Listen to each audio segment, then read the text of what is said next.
Surat crime બ્રાન્ચને ગાંજાની હેરાફેરી કરતા network સામે મોટી સફળતા મળી છે। કતારગામ વિસ્તારમાંથી પોલીસે 3 શખ્સોને ઝડપી પાડી તેમની પાસેથી અંદાજે 28 કિલો ગાંજો જપ્ત કર્યો છે। આરોપીઓ મોપેડ પર બિસ્કિટના બોક્સમાં ગાંજો છુપાવી સપ્લાય કરવા નીકળ્યા હતા। પોલીસે કુલ 14 લાખ રૂપિયાનો મુદ્દામાલ કબજે કરી વધુ તપાસ હાથ ધરી છે।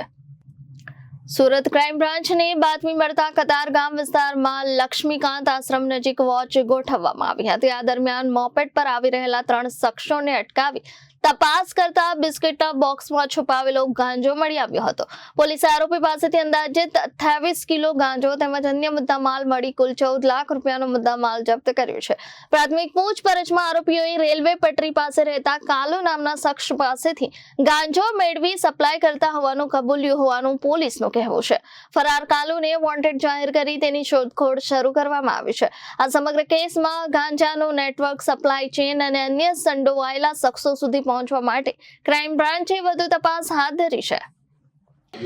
નો ડ્રગ્સ ઇન સુરત સિટીના અભિયાન અંતર્ગત મહેરબાન સીપી સાહેબની સૂચના અનુસાર ડ્રગ્સ માફિયાઓને પકડવાની જે કાર્યવાહી ચાલે છે એ અનુસંધાને ગત તારીખ 24/6/26ના રોજ એક મારા ક્રાઇમ બ્રાન્ચના કોન્સ્ટેબલને બાતમી મળેલી કે કતારગામ લક્ષ્મીકાંત આશ્રમ રોડ ધારા ફાર્મની સામે ટીવીએસ જ્યુપિટર પર 3 આરોપીઓ ગાંજો લઈને આવનાર છે એવી બાતમીના આધારે ત્યાં વોચ ગોઠવી અને એ જ્યુપિટર પર 3 ઈસમો પકડાઈ ગયેલ, જેની પાસેથી કુલ 28 કિલો 64 ગ્રામનો ગાંજો, જેની કિલોની કિંમત 50,000 રૂપિયા ગણી 14 લાખનો મુદ્દામાલ કબજે કરવામાં આવેલો છે। એમની પાસેથી 4 મોબાઈલ, 1630 રૂપિયા રોકડા, કુલ્લે મળીને 14,80,830 રૂપિયાનો મુદ્દામાલ કબજે કરવામાં આવેલો છે। 3 આરોપીઓની ધરપકડ કરવામાં આવી, જેમાં એક નિલેશ દુધાત, બેચરભાઈ પટેલ અને રવિ પરવાળિયા। એમાં નિલેશ અને રવિ બંને અમરેલી જિલ્લાના છે અને બેચરભાઈ છે એ ભાવનગર જિલ્લા છે।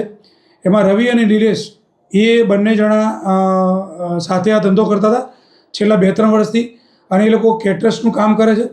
અને જે બેચરભાઈ છે એ ઇલેક્ટ્રિશિયનનું વાયરિંગનું કામ કરે છે અને તમામ આરોપીઓનો ફર્સ્ટ ટાઈમ પકડાયા છે।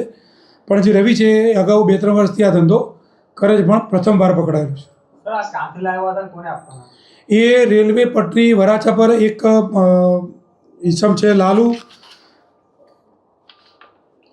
કાલુ માલિયા નામના ઈસમ પાસેથી રેલવે વરાછા પટરી પરથી મુદ્દામાલ લાવેલો છે એવી અત્યારે પ્રાથમિક પૂછપરછમાં જાણવા મળેલું છે અને આગળની તપાસ અત્યારે ક્રાઇમ બ્રાન્ચ કરી રહી છે। Bureau report Janadesh news, Surat.